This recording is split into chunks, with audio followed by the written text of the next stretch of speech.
Nous devons savoir, frères et sœurs, que avant que l'esprit d'égarement vienne en nous, comme on l'a dit, le Seigneur avertit toujours. On donne des enseignements à l'église, fuyez le mensonge, fuyez l'impudicité, fuyez ceci, fuyez cela, mais c'est ça que toi tu aimes, quoi. C'est ça que toi tu aimes. Le pasteur, le dimanche matin, fuyez l'impudicité, fuyez l'idolâtrie, et on est le premier ou la première à dire Amen, continue à prêcher, pasteur, et à la fin, tu sors, tu retournes en fait dans ces choses-là. Mercredi soir, le pasteur prêche ou l'homme de Dieu prêche sur le vol, sur les magouilles. On dit Amen, frère, Amen, Amen, Amen, Amen, frère. Ça, c'est vraiment la bonne parole. Et à la fin, dès que tout le monde tourne le dos, on retourne dans ces choses-là. Vendredi soir, l'homme de Dieu prêche de nouveau. Fuyez ceci, fuyez les mensonges, fuyez ceci, fuyez cela. On dit Amen, Amen, Amen, Amen. Et dès que le partage finit, on retourne dans ces choses-là. Le Seigneur nous avertit, le Seigneur nous avertit. Il nous parle, il nous parle, il nous parle. Et qu'est-ce qui se passe? Ben, on retourne dans ces choses-là. Pourtant, le Seigneur nous avertit à maintes reprises. Et vous savez, quand c'est comme ça, ce qui se passe, le Seigneur, dans ce cas, délègue un esprit d'égarement dans notre vie. Le Seigneur envoie un esprit d'égarement dans notre vie. Juste aussi une petite parenthèse, on peut se dire, mais Seigneur, toi qui es amour, comment tu peux envoyer un esprit d'égarement? Le Seigneur étant le maître de toutes choses, le Seigneur étant au contrôle de tout, nous devons savoir que le Seigneur contrôle même les esprits. Le Seigneur contrôle même Satan. Souvenons-nous au temps de l'apôtre Paul. L'apôtre Paul avait, aussi haut qu'il était placé, hein, parce que l'apôtre Paul, c'était vraiment en fait le summum. Mais aussi haut qu'il était placé, la Bible dit que le Seigneur avait placé un esprit pour le, entre guillemets, pour le calmer un peu, si vous voulez. Pour calmer un tout petit peu l'apôtre Paul. D'autres chrétiens peuvent trouver cela injuste, que, mais Seigneur, aussi haut qu'il était placé, comment est-ce que tu as permis une telle chose? Mais ça, c'est la puissance de Dieu. Il fait ce qu'il veut, il n'a de compte à rendre à personne. Mais ça, une petite parenthèse, ce n'était pas l'esprit d'égarement. Mais c'est juste pour ouvrir la parenthèse que le Seigneur, quand on n'observe pas ses commandements, quand il nous a avertis à plusieurs reprises au travers des hommes de Dieu et qu'on n'écoute pas, ben le Seigneur envoie un esprit d'égarement. Et quand cet esprit d'égarement vient en nous, mon frère, ma soeur, on est pire que les païens. Si quand on était chrétien, on avait peut-être, même en venant dans le péché, on est peut-être une copine, ben quand cet esprit d'égarement vient en nous, ce n'est plus une, c'est trois, quatre, cinq. C'est pour ça aujourd'hui, vous voyez des gens qui étaient attachés à des doctrines, à des bonnes doctrines bien évidemment, qui étaient attachés à de bonnes doctrines, qui étaient attachés à de bons enseignements, qui étaient attachés, qui avaient de bonnes valeurs quand ils les défendaient. Vous disiez, waouh, mais quel homme, mais quelle femme. Mais à peine elles se sont égarées, ou ils se sont égarés, vous vous dites, mais qu'est-ce qui s'est passé? Qu'est-ce qui n'a pas marché dans la vie de la sœur? Qu'est-ce qui n'a pas marché dans la vie du frère? En fait, c'est l'esprit d'égarement qui est en train de contrôler le frère ou la sœur sur le chemin de l'égarement. Et l'égarement, en fait, c'est une vie, en fait, c'est la mort spirituelle. Voilà, c'est la mort spirituelle. Quand on a l'esprit d'égarement en nous, c'est la mort spirituelle. Et beaucoup de chrétiens aujourd'hui sont morts spirituellement. Ils croient qu'ils sont encore avec Dieu, mais Dieu n'est plus là. C'est l'esprit d'égarement, en fait, qui est en train de les diriger, mais pas sur le bon chemin. Voyez un peu. On se souvient toujours de cette histoire-là dans Nombre chapitre 22 avec le prophète Balaam, un homme qui parlait avec le Seigneur, quelqu'un qui parlait avec la bouche du Seigneur. Mais qu'est-ce qui s'est passé?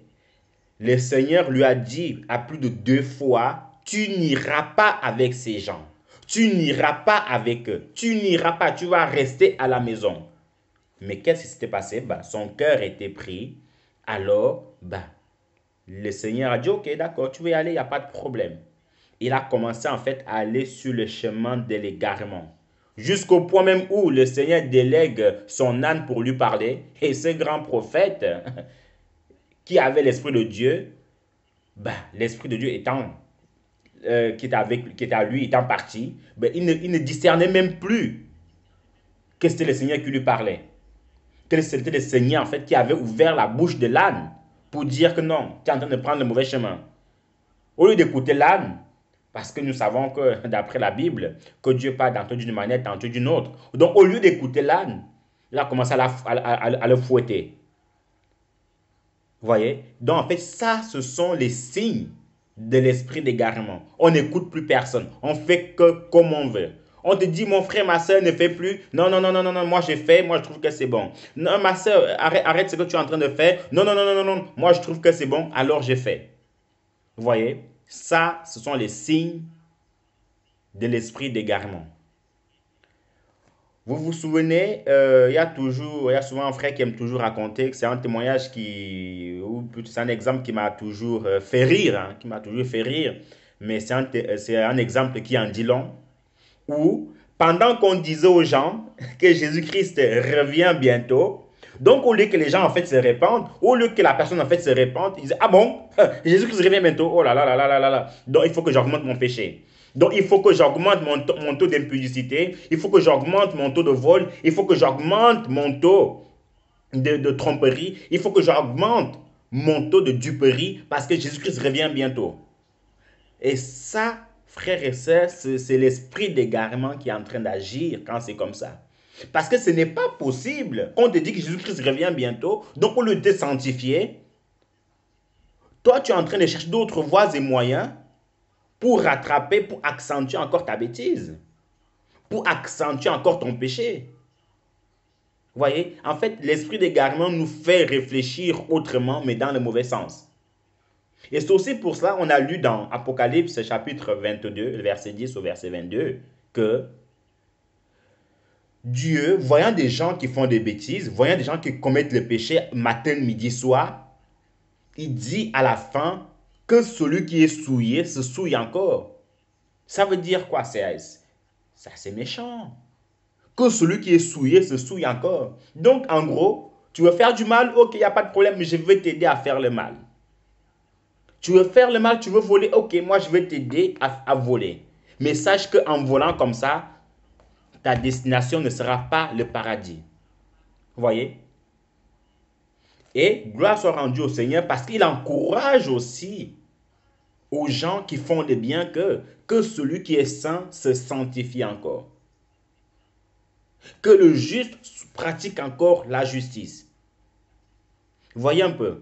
Donc, l'esprit d'égarement n'est bon pour personne. L'esprit d'égarement n'est pas bon pour les enfants de Dieu. Donc, en résumant, pour terminer, mon frère, ma soeur, en cette soirée, nous-mêmes, on doit faire le bilan de notre vie, on doit faire l'examen de notre vie et voir qu'est-ce qui ne va pas. Qu'est-ce qui est en train de nous égarer de la voie du Seigneur? Qu'est-ce qui est en train de nous dominer devant le Seigneur? Parce que le but de Dieu, premièrement, c'est que tous les hommes soient sauvés et parviennent à la connaissance de la vérité. Dieu n'a jamais voulu que ni même les païens aillent de l'autre côté, si ce n'est le paradis. À combien de fortes raisons, en fait, ceux qui l'ont reçu. Donc, nous devons faire tous nos efforts pour pas que cet esprit d'égarement vienne en nous.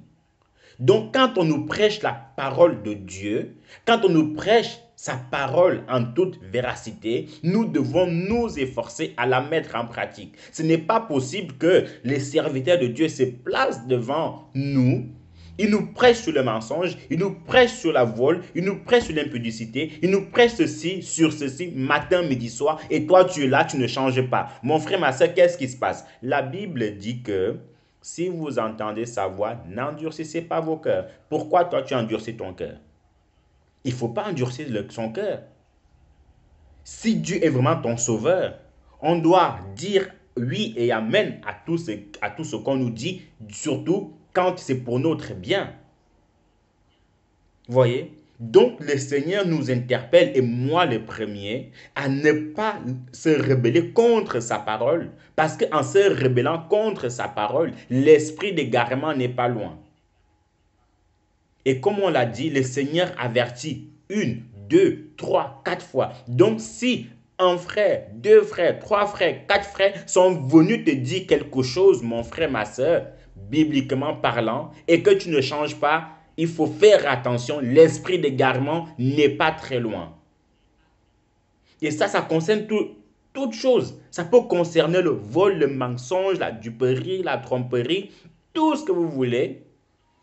Mais dès le moment où les gens ont accentué sur ça, non, rien que pour ton bien, hein, peut-être tu n'as pas compris tout de suite, mais mets d'abord ce péché-là de côté. Ou même mets en fait déjà ce mal de côté. Après, tu réfléchis. Après, tu comprendras.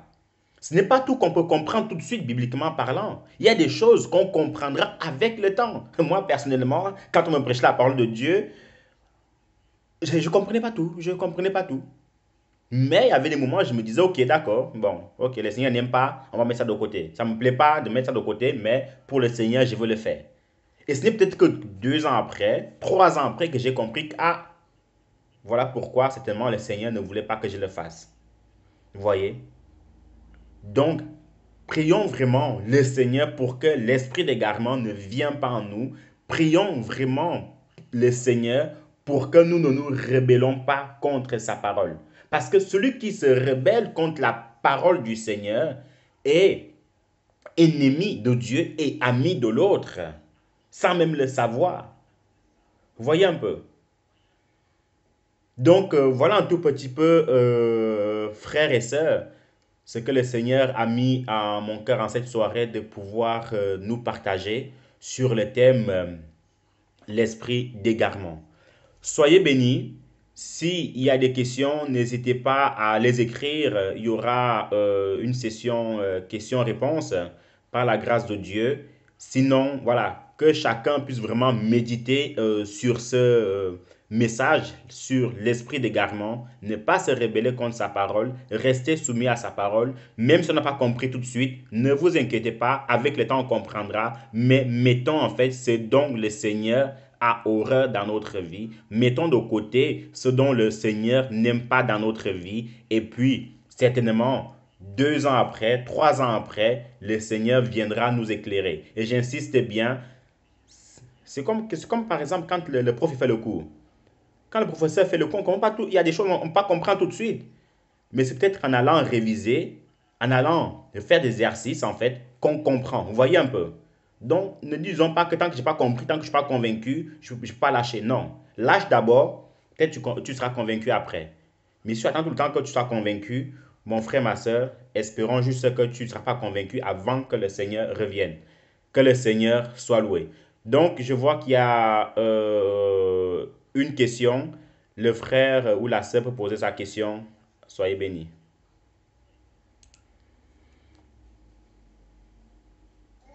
Amen. Que le Seigneur te bénisse abondamment, bien-aimé. La question que j'avais est de savoir quand est-ce que euh, une personne peut savoir qu'elle a déjà cet esprit en elle, cet esprit d'égarement. À partir de quand est-ce qu'on peut constater qu'effectivement on est là en train de se perdre et qu'il faut se ressaisir? Quels sont les signes qui peuvent montrer à un enfant de Dieu qu'il est en train d'emprunter le chemin qui ne plaît pas à Dieu? Donc voilà un peu la question centrale. Parce qu'on peut longtemps vivre et se dire que tout ce qu'on fait, c'est pour la gloire de Dieu. Tout nous réussit, tout marche bien, tout va bien, nous sommes en santé. Alléluia. Aucun frère ne nous reprend pour quoi que ce soit. Les frères, au contraire, nous apprécient parce que nous leur montrons le bon côté en public. Mais quelque part, nous sommes en train de nous perdre sans s'en rendre compte. Comment donc le savoir concrètement? Amen, amen, amen. Que le Seigneur te bénisse aussi abondamment pour ta question. Il nous reste quasiment un quart d'heure. Donc, s'il y a d'autres questions, on pourra les prendre aussi. Il n'y a pas de souci. Nous avons un peu de temps devant nous. Amen. Donc, par rapport à ta question, quand est-ce que nous pouvons savoir qu'il y a l'esprit d'égarement en nous? Dans un premier temps, il faut observer certaines choses. Je m'explique. Un frère à qui, un, le pasteur est venu parler d'un problème. Deux, un frère est venu parler d'un problème. Même problème, hein. Trois, une sœur est venue l'exhorter par rapport à un problème. J'aime jusqu'à aller plus loin. Toute l'église est venue te parler d'un problème. Vous voyez? Donc, mon frère, ma soeur, si toute l'église est venue te parler d'un problème, et que toi, tu continues dans ça, déjà, est-ce que dans la tête, est-ce que déjà toi-même, hein, entre nous chrétiens, entre nous, on vient te parler de quelque chose, toute l'assemblée, ou quelques hommes de Dieu viennent te parler d'un même problème, et que toi, tu continues dans cela, tu te justifies dans cela, est-ce qu'il n'y a pas quelque chose qui ne va pas? Voyez? Donc, en continuant en fait dans cela, par exemple, on va prendre un exemple simple. Quelqu'un qui vit dans l'impudicité, qui n'est pas marié mais qui vit avec un homme, le pasteur prêche, fuyez l'impudicité en Corinthiens, fuyez l'impudicité, fuyez les plaisirs de la chair, fuyez ceci. Le pasteur prêche matin, midi, soir sur ça. Un frère vient encore prêcher sur ça. Toute l'assemblée vient encore te prêcher sur ça. On donne des témoignages. Non, moi j'aime bien comme je suis. C'est mon homme, même si je ne suis pas marié, le Seigneur n'interdit pas ça. Peut-être on a un Seigneur différent, hein, parce que le mien, il interdit ça. Voyez? Donc, voilà un des signes d'égarement. Quand tout le monde et beaucoup de personnes en fait sont venues te parler de quelque chose dans le même problème, mais toi tu persévères dans cela, c'est que c'est pour ça que j'ai dit mort spirituelle. Donc ça veut dire que tu vis. En fait, tu es mort spirituellement parlant, mais tu vis. Tu vas à l'église. Alléluia, amen. Tu sautes, tu. Souvenez-vous de la parabole dans Matthieu 13 là-bas. Parabole du semeur. Vous voyez? Il y avait quatre terrains. Et sur les quatre terrains, il y en a un seul qui était bon. Pourtant, d'autres étaient là. Hein. Ils venaient à l'église. Alléluia, Dieu est bon. Mais après avoir tourné le dos, ils faisaient autre chose que ce qu'on prêchait. Donc, ces quatre terrains-là, il y avait l'esprit d'égarement sur ces chrétiens-là. Parce qu'il n'est pas normal de dire Alléluia, Amen. Parce que quand tu dis Amen, ça veut dire que j'approuve, j'accepte ce qui est dit. Voilà pourquoi je veux changer. Mais si tu dis Amen, Alléluia, Dieu est bon, et que tu ne changes pas, sache que mon frère, ma soeur, il y a un souci. Voilà un tout petit peu pour la réponse. Amen. Je ne sais pas si c'est bon pour toi, frère Sébastien. Amen. Tu as abordé un élément, le fait que quand on vient, on te parle. Mais le deuxième volet, la question, c'était au cas où on ne vient même pas te reprendre, alors que tu es en train de te perdre. Comment donc le savoir toi seul? Donc, c'était il y a un élément très bénissant, soit béni. Amen. Amen, amen. Il est vrai que c'est difficile en fait de se juger soi-même. Vous voyez, certes on peut se juger, mais le vrai juge, c'est celui qui est à l'extérieur, qui peut vraiment te dire que mon frère, ma soeur, tu t'es mal habillé. Mon frère, ma soeur, tu parles mal. Mon frère, ma soeur, tu ne fais pas comme le Seigneur te dit. Vous voyez? Donc, ceux qui peuvent vraiment en fait te juger, c'est ceux du dehors. Parce que si tu t'habilles mal et que tu ne le vois pas, bah, pour toi, c'est bon. Mais il faut quelqu'un de l'extérieur pour te dire que là, il faut peut-être changer d'habillement ou changer de comportement. Amen. Merci pour ta participation. Il y a le frère Évariste qui voulait intervenir. Oui, ou peut-être il y a le frère pour un élément. Non, le frère Bertrand pourra donner en fait son élément quand il va demander, il va intervenir. Amen. Donc, frère Évariste.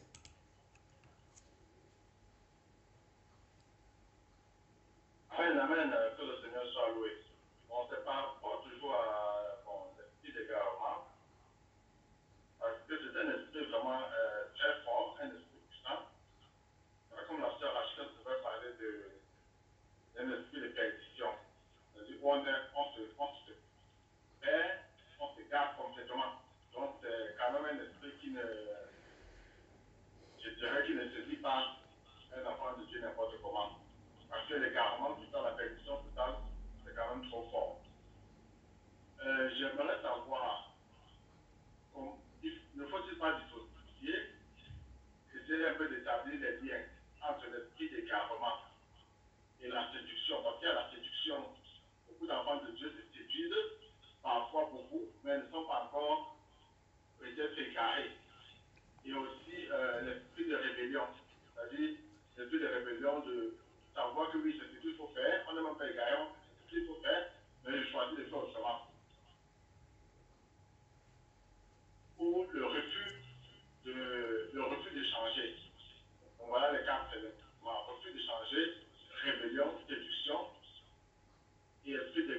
moi je trouve très très fort. Comment établir les réponses sur cela? Amen. Amen, amen, amen. Que le Seigneur te bénisse abondamment et que son nom soit loué. Je dirais en fait que par la grâce de Dieu, l'esprit d'égarement ou l'esprit de perdition, c'est aussi en fait l'esprit de rébellion. Pourquoi? Parce que nous savons qui est le plus grand rebelle de la Bible, c'est Satan, vous voyez? Et il en est où maintenant? Il est en enfer, vous voyez un peu? Donc, c'est en fait le deux vont de pair. Maintenant, celui qui se séduit en fait, on peut encore dire que voilà, il a quelques lacunes en fait, ou elle a quelques lacunes. Maintenant, si elle insiste, en fait, je fais toujours la différence entre quelqu'un qu'on a averti plusieurs fois, vous voyez? On a averti plusieurs fois. Si on t'avertit une fois, ça va, il n'y a pas de problème. Deux fois, ça va, il n'y a pas de problème. Mais si c'est toute l'assemblée qui est venue t'avertir, tous les hommes de Dieu sont venus t'avertir, et que en fait, tu continues dans cela. Vous voyez, quand des hommes de Dieu que le Seigneur utilise viennent te voir pour un problème qu'il faut changer, et que toi tu persistes dans cela, un, vous voyez, ça devient de la rébellion. Deux, ça devient en fait cet esprit d'égarement qui est en toi, et donc en fait tu es en train de t'égarer. Maintenant, si c'est la séduction, on peut encore comprendre que tu peux changer. Vous voyez un peu. Donc, l'esprit d'égarement, l'esprit de rébellion, ils ont un même père, c'est le diable. Excusez-moi de le dire ainsi, puisque nous savons que le rebelle, la Bible, c'est l'ennemi. Maintenant, la grâce que nous avons, attention, c'est vrai que ce sont des mots durs, mais la grâce que nous avons tant qu'on vit, c'est que même si l'esprit d'égarement est en nous maintenant, voyez-vous frères et sœurs, tant que nous vivons, tant que nous avons le souffle de vie, on peut encore se repentir et aller au ciel. Vous voyez, donc c'est ça en fait, la grâce que nous avons. Qu'on peut encore se repentir et aller au ciel. Mais si on ne se repent pas et qu'on continue comme ça, là, mon frère, ma soeur, ce n'est pas bon. C'est pour cela, la Bible dit, si vous entendez sa voix aujourd'hui, n'endurcissez pas vos cœurs. Amen. Je ne sais pas si c'est bon de ton côté ou il y avait aussi un autre élément à rajouter. Sois béni.